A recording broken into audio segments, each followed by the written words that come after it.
So it depends where it's coming from. If I remember that correctly for this play, um, I didn't have much time for it to be criticized before I handed it into the competition with the Grey Hill.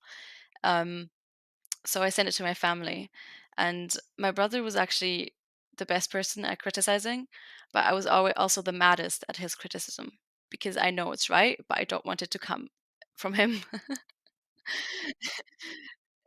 It's like one of those double-sided swords.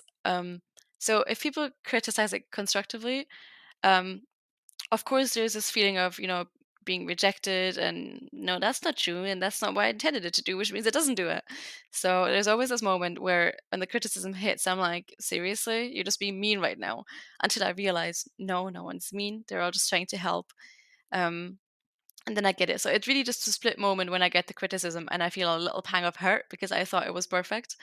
And then I read through it and then I realize actually this criticism is going to make this, if it's constructive, it's just going to make my play better.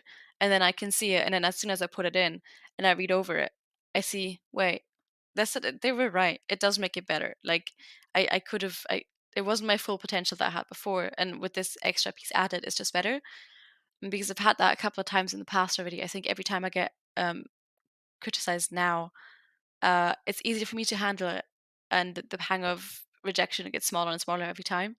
So I used to be really bad at it. Now I'm just moderately bad at it, and in the future, I will handle it perfectly fine.